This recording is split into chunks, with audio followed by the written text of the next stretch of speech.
Hi, how are you? Hi, Garrett. I'm fine, and you? Very fine. It's lovely to meet you on Zoom. Yeah, you too. Thank you. And thank you for your understanding. It was great because it's busy right now. I'm luckily it's very nice because I was very busy in June conducting, and now I'm Yeah, home for about 3 weeks only, and so yeah, I'm getting lots of things like taken care of. it have to be done. Yeah, but you are quite busy because I we had to wait a little while before I can speak to you. So that's great, isn't it? That coming out of lockdown, that you could be this busy. Yeah, I mean it's been nice. Yeah, it's been. Mm. Yeah, I mean luckily somehow this last year I was stayed busy, but I kind of course made my own projects sometimes, Yeah. but yeah, it's not always going to be so busy the next year. It doesn't look like, but the year Oh, after will be normal, you oh, know? again, okay, okay, Garrett. So, but you are originally from America, and you are now in Berlin. So tell me, how did this happen that an American ends up in Berlin? Yeah, sure. Well, I guess I would say big dreams, you know? I mean, it's just like classical music and music have just been my passion and focus for as a career for that part of my life for, 25 years or something. And since I was a kid and boy, to arrive to work in Germany, to live in Berlin is kind of a dream I didn't quite have, but it's a dream come true, you know? Mm. For me, it was always, I grew up in Houston, Texas. I got to study with Christoph Eschenbach and at the Houston Symphony Orchestra in those days, and all these great things happened, lots of things happened, but I kind of always knew I needed to move on somewhere bigger to begin my career, to like kind of be influenced um, by more music or other people and different things. So I always knew I wanted to move on somewhere, and New York City was the place in the Mm. States. It is the if we have a classical music capital, we don't really compare to you, or it's not Mm. Vienna or Berlin or London, maybe London or something, but it's a great city for music anyway. And so um, I moved there to make the next steps. Yeah, and Mm. that was the dream come true at the time too. So, but now I just wonder, for sometimes my wife Megan and I talk about how it's such an amazing dream come true for an American to move to New York City is always exciting and amazing and life changing. And then to move to Berlin from there is really perfect and great, amazing, huge music city. And then we think, well, where do you go after this? I mean, is there another planet with even better musical Wow, situation? what about Vienna? Yeah, yeah, I love Vienna, of course. Yeah, but this is so interesting for me because I've spoken to many Americans as well, and everybody talks about this like, oh yeah, in Europe, and it's so wonderful the theaters there because of course in America you are the arts are not really funded by the state, so it's all privately, and I hear also from musicians that many have a job and they are then musicians sort of on the side, so it's not always possible to do that full time. So was Right. that also something that you think that drove you to go to Berlin? Well, I mean, I think that's maybe a little bit of it, but I think more so, I mean, certainly it is the fact that in Europe, state sponsorship of the arts is so important and it creates so much more possibility because there's so much more art happening. There's so many more symphony orchestras and opera companies and ballet companies and doing all kinds of amazing things. And I would say stepping outside of the box and doing really avant-garde or very much stretching the boundaries of the art sometimes and trying things that they wouldn't necessarily try if they were more Mm, set in the United States setting where you're really having to focus on fundraising all the time. mm. So that's one aspect, but I would say the main reason that I had to, I really thought to come to Europe and to find a way forward in Europe is that I think it's very helpful to be a foreigner in my business. Oh, okay. Why do Yeah, you say that? I do. I just think it is. It's always good to be working far away from home. Yeah. People take a little more uh, account of you.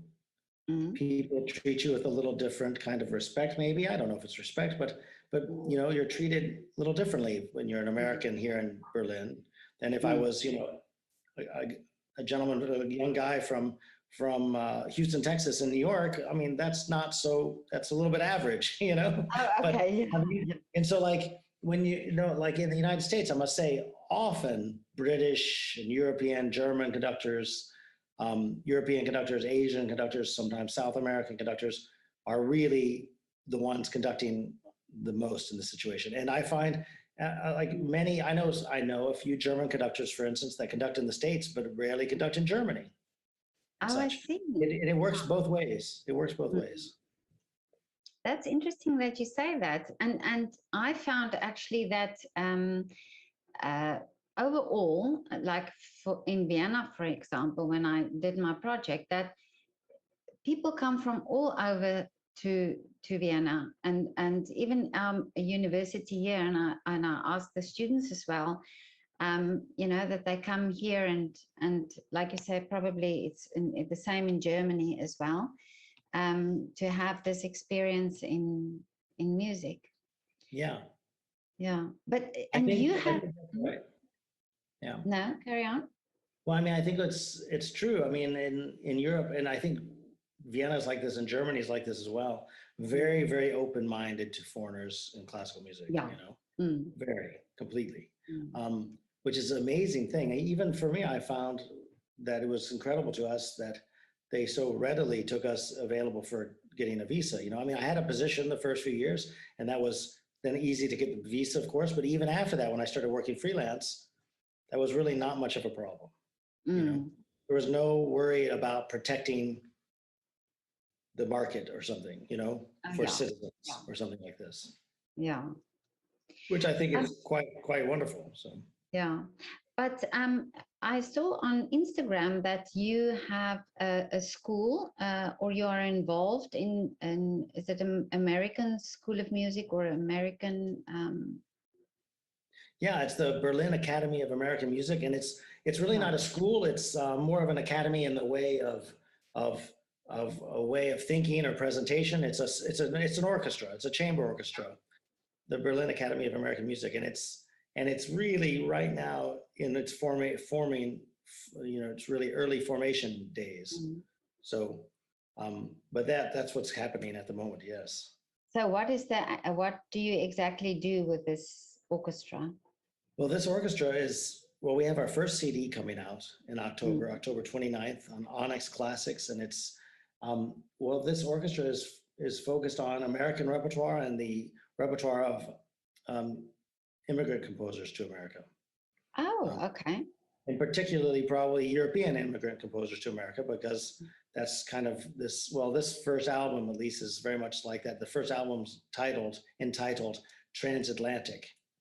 Yeah. So the first album is all about these connections between Europe and America and vice versa, and highlights those kinds of relationships. And that's actually, that's very much the way I feel my life is, and my lifestyle is. It's like I'm transatlantic, perhaps, is what I'd say. Because I am constantly. I mean, I am an American. I think of myself as American. I follow what's happening in the news in the United States a little too closely sometimes.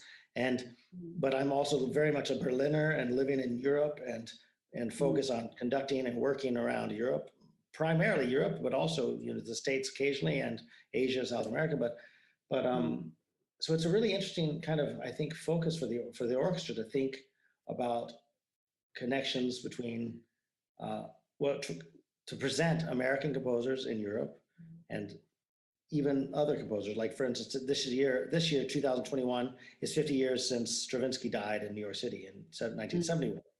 And so we are presenting on that recording 2 Stravinsky works. And he was an American too. He became an American.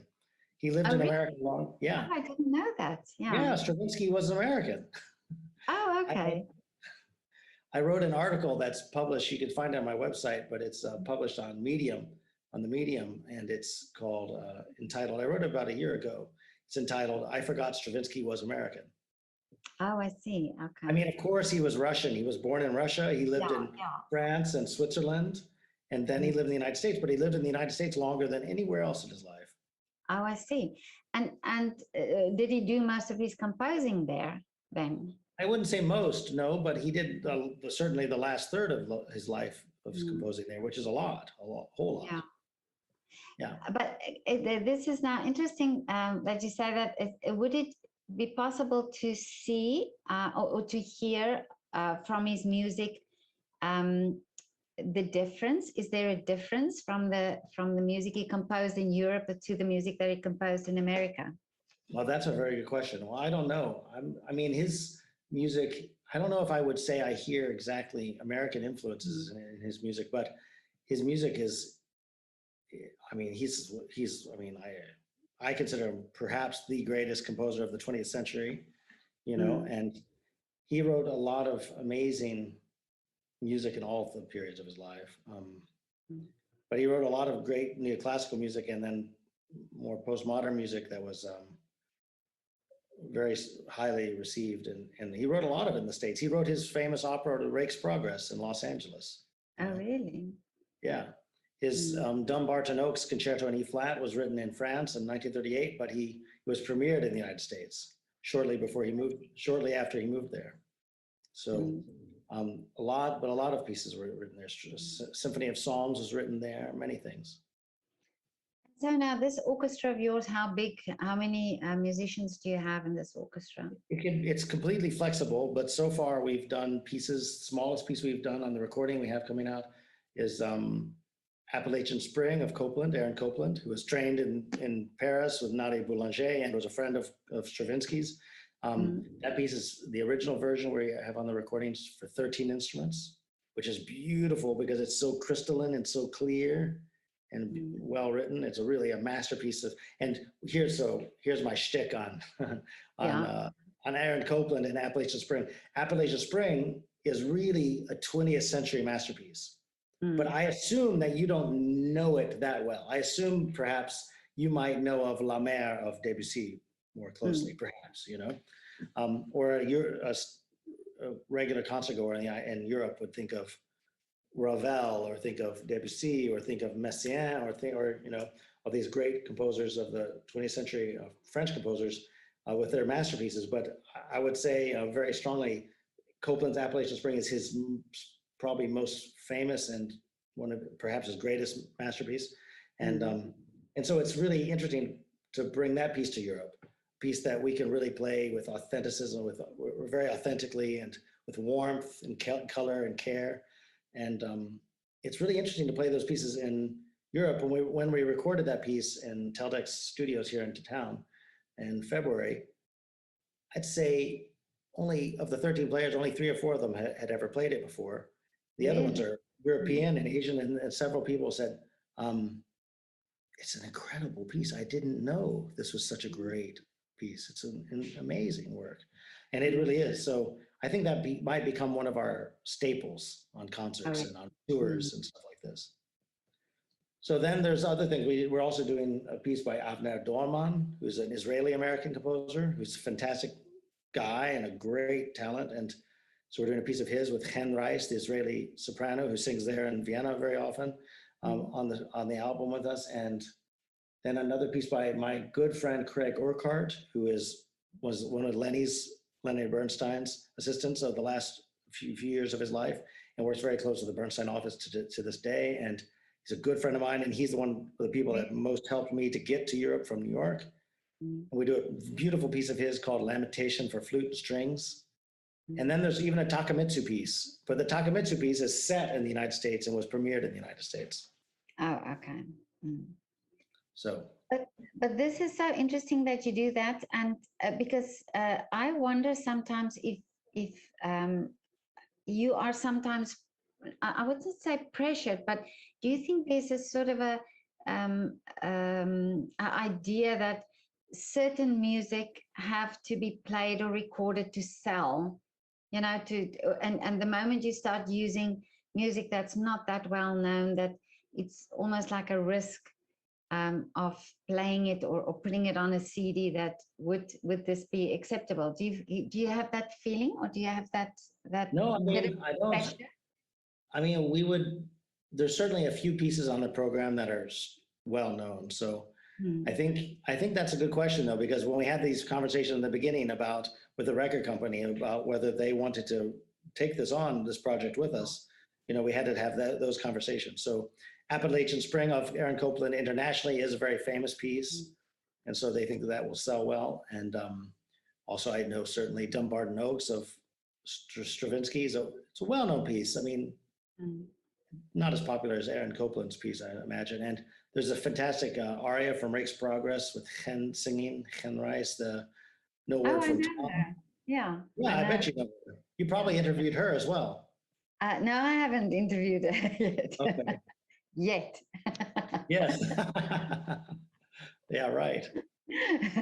Well, she's a good friend. She's a fantastic singer, Yeah. I met her there in Vienna working at the Staatsoper. Oh, yeah. Yeah, Yeah. is where I met her as well. Mm. Okay. Yeah. So, I mean, so I think the orchestra is really about presenting American repertoire and American related repertoire, and probably sometimes really European repertoire and other things too. It doesn't have to stay completely only just in this narrow spot. But what I do like about focusing on that repertoire is that it's not always heard in Europe, especially its chamber orchestra size. I mean, when I'm asked to conduct American repertoire in Europe, which I am 2 or 3 times a year with an orchestra, it's West Side Story Symphonic Suite. It's Oh, okay. Rubber Violin Concerto, which is a fantastic piece, or it's Gershwin, some of the Porgy and Bess suite or something like this. They're really the big popular pieces, or John Adams, Chairman Dances, or John Adams, Short Ride in a Fast Machine, or Gershwin, Bernstein, Barber, sometimes some Ives. And there's a lot more to explore. So I think I really want this orchestra to be an orchestra that can tour and record and play and play concerts and really showcase this repertoire, but not just the most popular big symphonic pieces, but also a mix. It needs to be popular. It needs to have popular appeal, but a mix of really interesting and what's great, interesting music. But what's great also is that the orchestra, even with 15 or 18 players on the stage, the music that we're talking about has it just pops. There's a lot of, it takes over the room. It's not like a small little, sweet little the string ensemble, playing. Yeah. So it's really exciting music.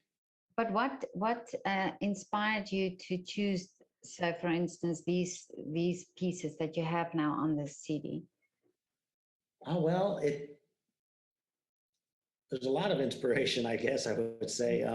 Came from many different angles, but this CD came together via a friend of mine and a great flutist named Stathis Karapanos, who's a Greek flutist. And I met him here in Berlin via several close friends and as a musician over the last 3 or 4 years. And anyway, he just came to me and said, Garrett, Craig Urquhart, who he knows I know and work with for a long time, has written this beautiful piece called Lamentation. And it's written out, he's orchestrated. He's a pianist and he writes beautiful piano music, what Craig Urquhart does. He has a big following. He sells a lot of music online, and so there's lots of listeners on Spotify and iTunes Music and everything. And it's beautiful music, and he's a great friend of both of ours. And so as a kind of homage to him and to thank him for his help, we were going to record his piece, just record like one single track. It's an 11-minute piece, beautiful, melancholy, emotional piece, celebrating someone's life who's just ended. And so we were going to record just this piece, and we started talking about it. We were excited about it. And this is back in November, and I said, "Well, why don't we record a little more, Stathis? We should do something else." And he said, "Oh, maybe I can get a sponsor. My sponsor might help us to pay for this." So he talked to a sponsor. We started talking every day, 2 or 3 times a day.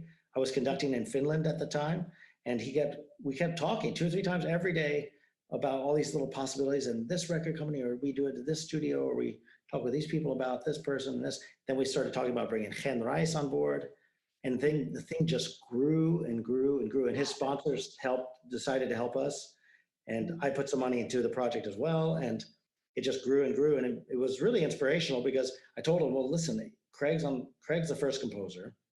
I'm an American conductor. I would like to see if it's possible to focus around American music." And he loved the idea.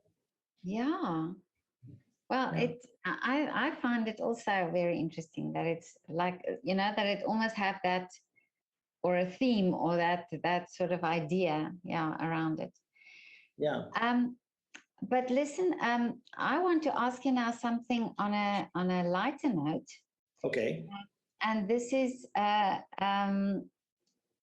well, I ask everybody because it's very interesting for me to know.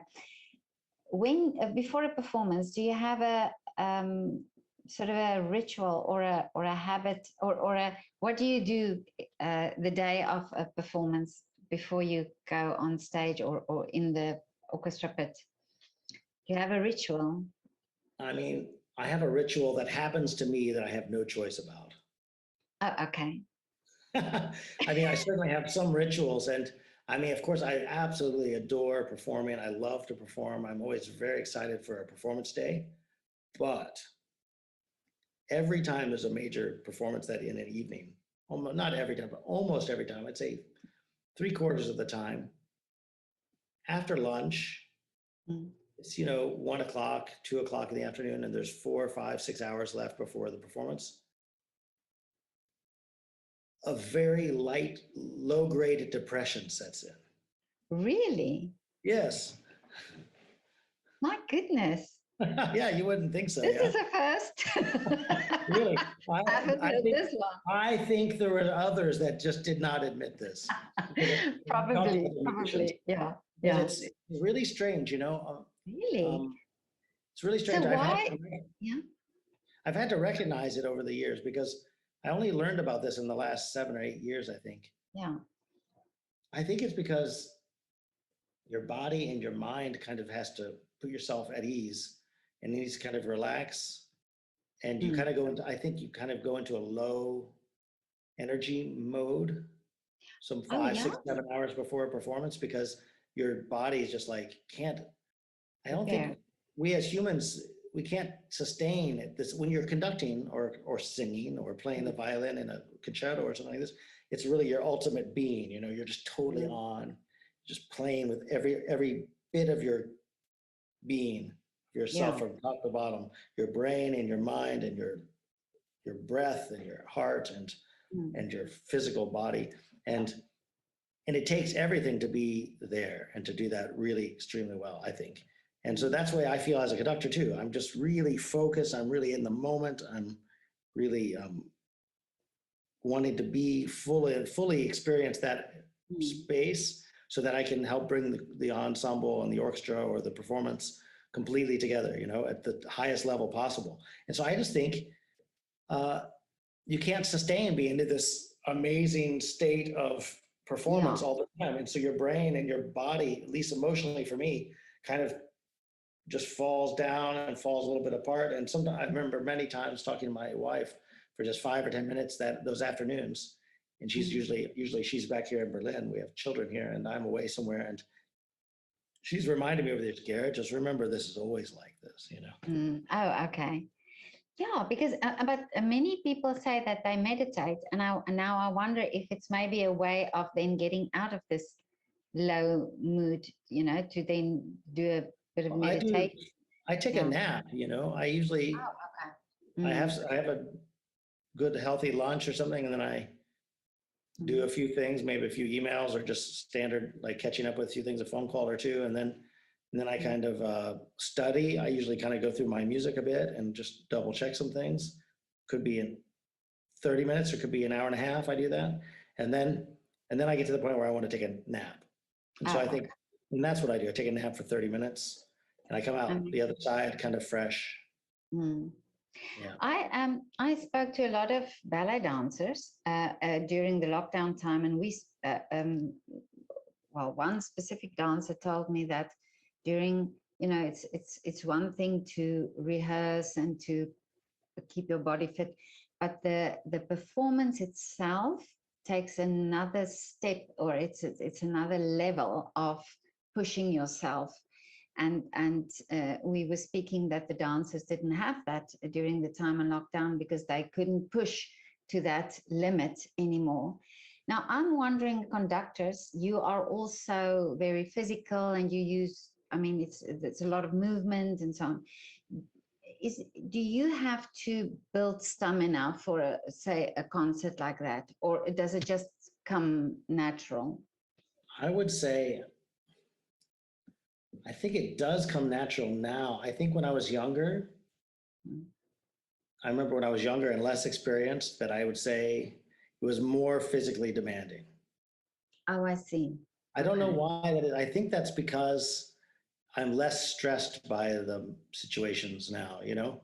So I think when they're young and not as completely confident perhaps or something, that then you sweat more and you hold stress in your shoulders more, you know, when you're conducting and things like this. And I noticed that has really relaxed a lot the last years, and that's really nice.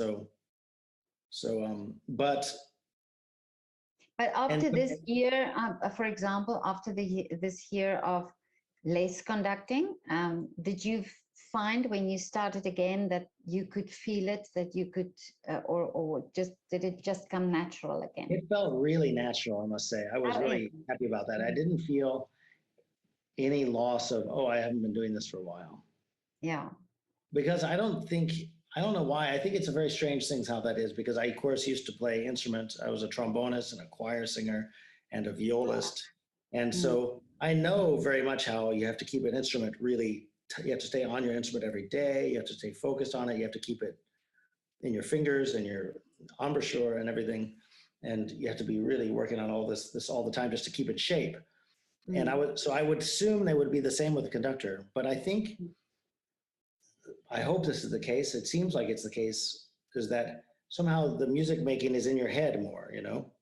Your brain is doing the music making, and it somehow can stay fresh there because it comes directly from here into your hands, and it's somehow, I mean, yeah, seems to me like it works naturally. Yeah. Yeah. And another thing that I speak to artists about also is the fact that is this connection between the artist and the audience, for example.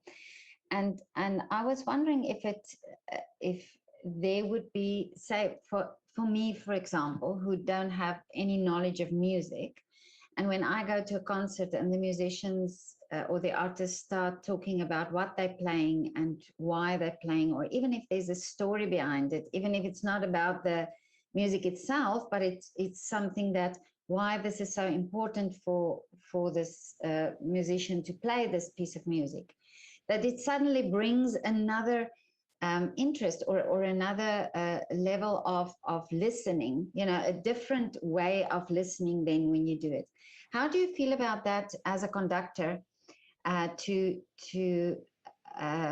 connect in that way to the audience and talk about the music or you know, talk about what you are doing? I mean, I like to talk to the audience about the pieces. It's especially nice if you can speak to them a little bit about your own feeling about working on the piece. Yeah. Which I sometimes don't feel like I'm as welcomed to do as much as in the States. When I conduct in the United States, they really like us to speak to the audience. Oh, is it? They like that a lot. And then I find myself trying to, I think I'm getting better at it, but sometimes I go in, I don't need to be too much of a academic about it. I don't need to just teach them only about the piece. Sometimes I think it's better to share them, my feelings or my instincts or my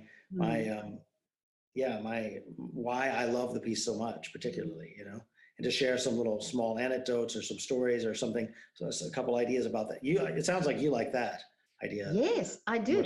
And by speaking to the artists, for example, sometimes they would play something for me through the window and I would photograph them. But I remember one pianist who talked about Beethoven and just how he talked about Beethoven. And of course, I'm in love with love. So, and he talked about, I cannot remember what it was, but he played it for me also on the piano. But he explained to me and talked to me and why this was written and for who this was written. And just that was so special, you know, and it just made me listen to it in a different way. And this is why I'm saying it doesn't necessarily have to be this academic, but it can be just a little story or a little connection that makes you because I think this is the thing that we do with music, isn't it? We attach it to something or a feeling or emotion or a time period or so on. So I That's almost think, actually, you're reminding me that I should do more of that because I really love to talk about, because for instance, the Dumbarton Oaks that we recorded, it's a really, the musicians in the orchestra just played so well, and it's got so much pop and so much verve and so much, the articulation is so focused on being staccato, and but not just a dry super square staccato, a staccato with really a little shape, yeah. And they played it just so fantastically. So I should play it for you sometime. Um, but the recording, just the sound just leaps out of the mic, out of the onto the microphone and out of your speakers. You know, if you have good headphones or something. And so I'm really excited about that coming out on the recording, and for people starting to be able to listen to it publicly. You know. Yeah, you're right. It's great. It's great when musicians are speaking directly about their emotional connection to a piece of music. yeah, because I think that also when it must be that when you are emotionally a bit more connected with something, that you do play it differently, you know, than Absolutely. just, yeah. Always, always. And I think that's one thing about becoming a professional, or I don't know, about being a classical musician. And over the years, I think you learn how to be connected really quickly. Yeah. I think you learn how to perform music, or, you know, because of course, several times a year, I conduct a new piece that I never did before.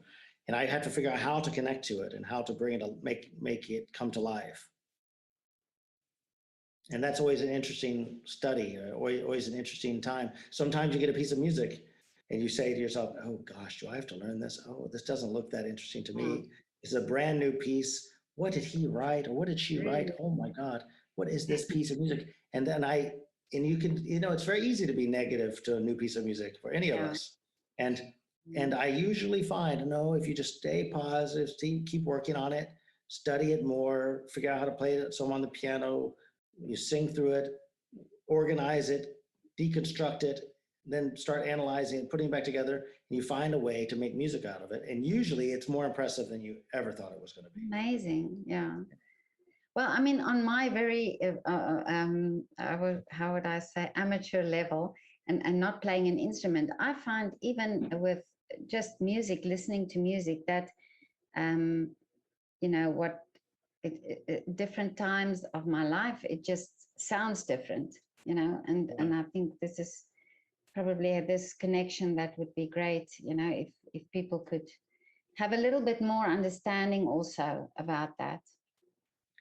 I mean, I always think to myself when I present a concert, I conduct anything, is that I want to, most importantly, I want to connect to the musicians. I want them to feel, oh, he's inspired. He loves this piece. We're going to play well, you know. But I also want the audience to feel that. And I want somebody in the very, very back row of the audience to say, oh, wow, they are playing that with intention. They're playing that with care. They really are passionate about playing this music. And I want people in the audience, not everyone will be, but hopefully several people will feel like, oh, I'm inspired by this. There's some real care being put into this. And this is something I want to learn more about. And, you know, because in the end, classical music is so great and so varied, and there's so much amazing music out there of all varieties, that you have to really explore it, and you have to listen more and more and more and keep going back to become a fan, to become somebody that loves classical music, to somebody that recognizes, oh, great music is something I want in my life, you know? This is something I actually read that a while ago, well, a long time ago, was that it is, you know, it's not something that just you suddenly appreciate. It's by listening to it frequently, or hearing different sounds frequently, that you start appreciation. And this is why I'm also thinking that, and I know, you know, I've spoken also about this to many artists, and some have this opinion that for young artists to play, say, classical music in the streets is almost lowering a standard but I was thinking also that during lockdown, I saw a lot of young musicians playing on the street, and young students that I actually photographed, that I know are from the university, because I now recognize them. But I do think it's also a way of connecting. It's connecting with people who would not necessarily go to a concert hall, or could maybe not afford it, or for whom it feels as if it's not for them. But the moment it's on the street and it's on the level of, these students are dressed down, they have t-shirts and jeans on, and the chemistry between them, and it's not that perfect, it's just the music, and Right. Sure. that also attracts, or would be sounds that children hear, and then frequently hear, and then maybe, you never know, that would draw them to concerts or make them more aware of classical music. Yeah, sure. No, I think that's right. I mean, I think it's important that we present classical music everywhere, in any place we can. And that is a natural place to do that. Even Yeah. even in New York City, it happens like that. Oh, really? Yeah. So it's I mean, yeah, and what I do love about being in Germany and Berlin, and also I see this in Vienna too. I mean, is this there are young audiences for classical music. I mean, at my age, I've now heard enough. My whole life, I've heard, oh, the audience is getting older. Oh, the audience is all blue-haired people or something, and they're all going to die. They're all going to die, and it's all going to be just completely over. No one's ever going to. There's not a chance the symphony orchestra will exist in 10 years. They all will say this. This happened a million times. It's no chance it's going to last 10 more years. Well, I'm going to be 50 in a few years, and it's still going fine. It's even going better in some ways. Yeah, but I think it's well, I've heard this also, and I've heard it also during the lockdown time. But I think it's when young students start doing concerts, their friends come, and then that starts getting, new audiences. And I think for me, I personally think this lockdown has what I think might happen is that the students who are now in this situation where they were all a bit worried about what will the future be, because of course some of them were in that transition time where they had to audition to go on to orchestras or following their careers.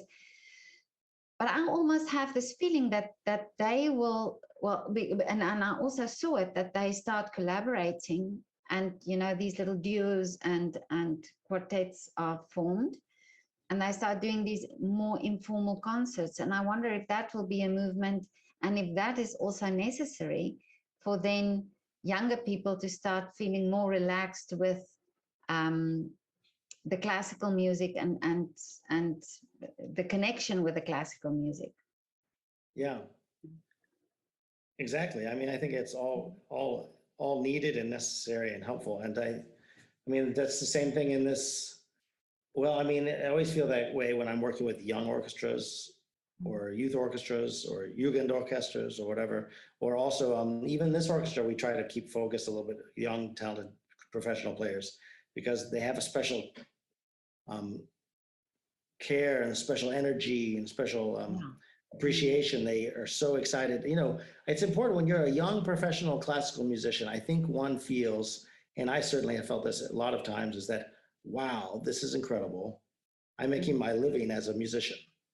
It's really a very special honorary kind of place to be in. Humble. It makes me quite humble. I mean, like I went to school and at a high school with a lot of friends in Houston, Texas, and I don't know another classical musician from my high school, but it's just full of all kinds of professions, and whenever I meet somebody from my old high school days, they're like, you're a conductor. I cannot believe it. I remember you loved music, but how can that be? And that's what's special about a young person playing music, is that they care. They're not afraid. They're not what is the word I'm looking for? They're not upset about any problem that was set upon them by the orchestra they're in or something like that. Just fresh and open-minded and full of energy and love for classical music. And that's, I think it's so important that all of us as musicians keep this at the forefront of our daily work, you know? Mm. But Garrett, it was so lovely to talk to you. You too. And I hope that with your next project, I can hear what's next coming up for you, because it would be so lovely to follow and see what you are doing in Berlin. Well, please follow the new orchestra. The orchestra is just now, our website is about to go up next week. The Berlin Academy of American Music website will go up next week. And we are now forming our own company, a nonprofit company here in Germany. And it looks like we'll have our first concerts in October. And we're hoping to be able to schedule soon a tour in June, next June. Oh, okay. So are you coming to Vienna then? It's not yet planned, but it's definitely one of the places we want to go, of course. Okay. Yeah. Well, let me know when you're in Vienna. I would so love to come and listen. Oh, that'd be great. And I made sure I'm following you now, and please follow the Berlin Academy of American Music too. I will. Yeah. No, I will definitely do that. Petra, it's a big pleasure to meet you like this. Yeah, it was lovely to meet you too. And please, and when you and your wife come to Vienna, maybe we can grab a coffee. That'd be great. I'd love that. Yes. Yeah. Okay. Okay. Have a great day and keep in touch. Thank okay. you. Yeah, I will. Thank you. You too. Okay. Thank you. Bye.